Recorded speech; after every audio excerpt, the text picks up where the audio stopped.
Thank you, Lynette. Ladies and gentlemen, for the past 30 years or so, Barbados has been coasting along on past achievements, and there's an urgent and necessary need to relook all of our systems and procedures and how we govern and do business. Our most major achievements are behind us. Achievements such as free education, a well-structured network of roads culminating in the ABC Highway, the Deepwater Harbor, now the Seaport, Sewell Airport, now Grantley Adams International Airport, establishment of the international business sector, development of tourism and the accommodation aspect, the Freehold Tenantry Act, the updating of our laws to bring women's rights in line with all of civil society, the birth of the National Bank, no longer around, have occurred quite some time ago. We operate now based on these accomplishments which have served us well, but our society and indeed the world we live in demands that we look at ourselves in the mirror, do the examination, and come up with new ways of doing things. Yes, there have been other accomplishments along the way that have made significant inputs into how we operate. Lynette just mentioned some. But for instance, the introduction of VAT and the abolition of the consolidation of many other taxes, to name one. In fact, the introduction of VAT changed the collection system and introduced an element of self-discipline and trust in our people, as essentially people do the collection and pass it on to the government. This was and still is a significant step towards a system and procedure that requires a level of trust in our people, and it works. Of course, there will always be those who try to buck the system. Yes, we have to have regulations and compliance, but that is why government is there. It is a pity that we have not taken this thrust further and use it to continue to develop Barbados towards our next stages of development. Right now, this trust has been broken. We cannot achieve anything if we do not trust each other. Political parties vie for the right to govern for a period of time, but if after the electioneering process there is no trust, then we can reach an ungovernable state. So there must be a certain level of trust between the political sides and the people. In Barbados, we have a model for resolving national issues that has been the envy of some and has been held in the highest regards. It is called the social partnership. It brings together the public sector, the private sector, and the unions in an inclusive way, and which is guided by a set of protocols. Whenever we move away from the process of consultation, it is a recipe for possible disaster.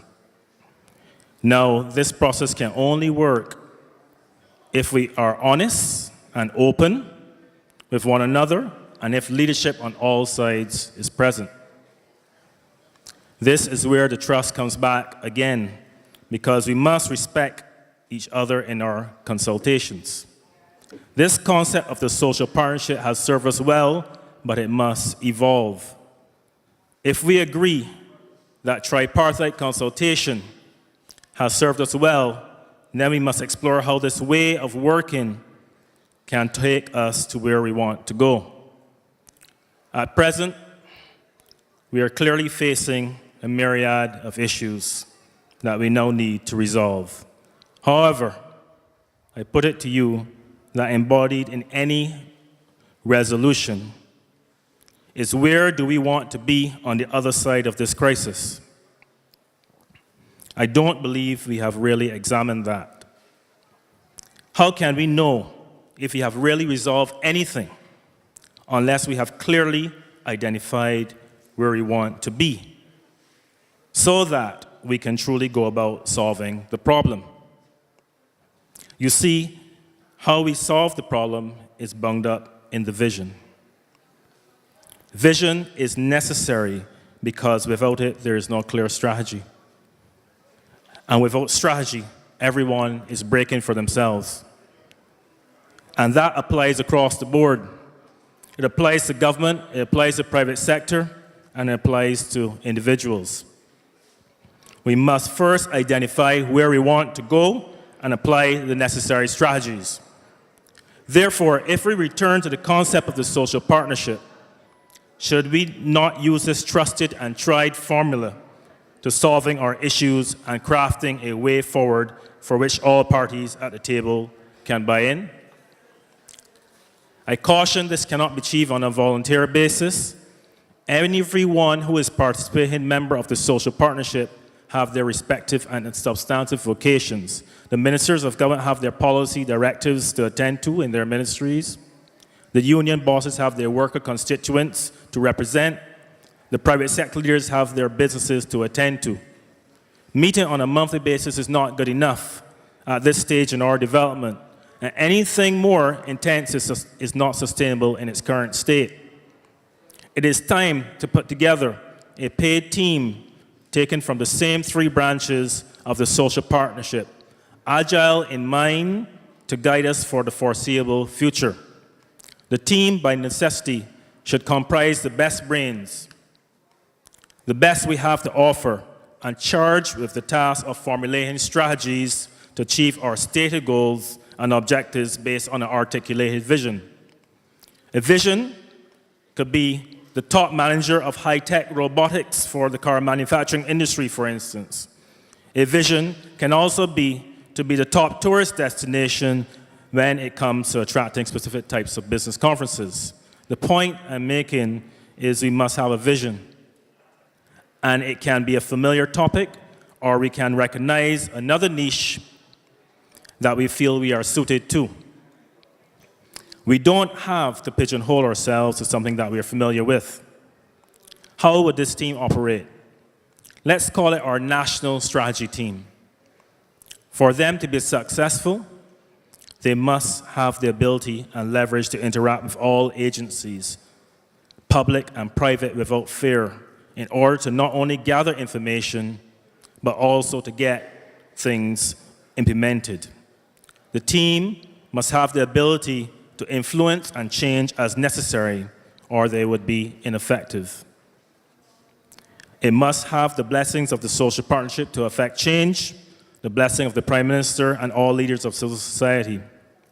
The national strategy team will be fully engaged in where Barbados is to be, let's say, in 2025 or 2030, and focus on putting together those strategies that will get us there, as well as responsible for making sure the strategies are implemented and constantly reviewing them and refining them. Let me show you one example the National Strategy Team can work on based on how we continue to do the same things in the face of a changing environment. Almost 25 years ago, we completed the ABC Highway, which ushered in a new development opportunities. We started to traverse across Barbados in a fundamentally different way. We used the highways to get everywhere. So the development of our roundabouts have also happened in unison with development of new structures along the highway, and probably most notable, the development of Warren's Town Centre. Clearly, there has been decentralization of businesses. So why, in heaven's name, don't we have a public transport system that speaks to this, that takes into consideration that we travel differently and operations of businesses have shifted and new ones have sprung up? The bus routing system has essentially remained the same, even in the face of these significant changes. This is unacceptable. And this is why we must re-examine our systems and procedures and change through thinking differently. But we must first identify the problem. The problem and the solution lies within ourselves. Let's go back to our achievements. We have done a lot as a country. It has been said we have consistently punched above our weight. But what exactly is needed now? It is not infrastructure. We have done that. It is not setting up regulatory bodies. We've done that too.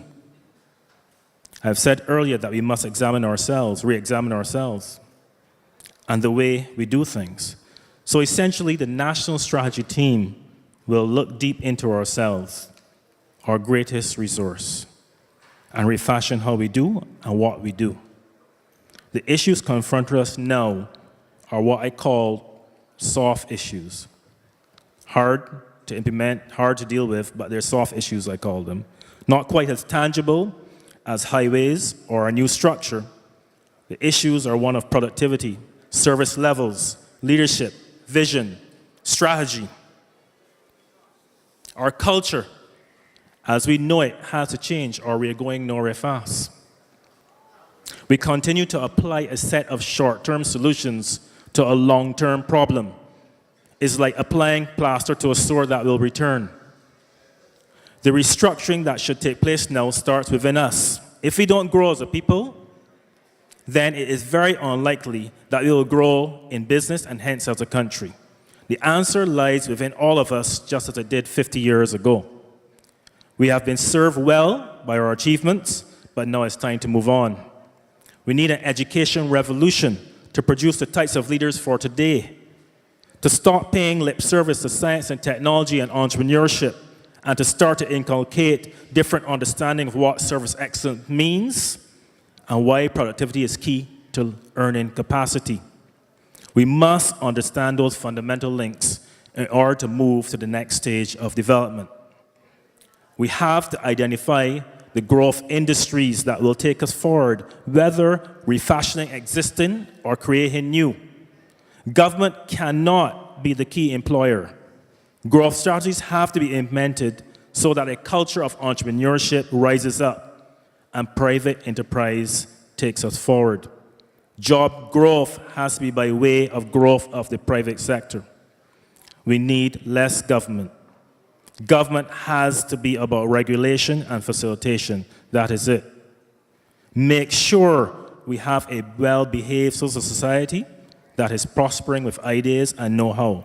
Until we deal with ourselves, we won't be in a position to attract on a consistent basis the levels of investment we require, because our cause must be true.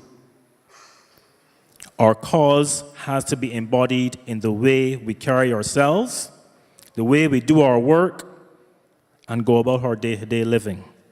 When we truly get there, we will be the best place for doing business anywhere in the world, the best place to visit, bar none. Thank you.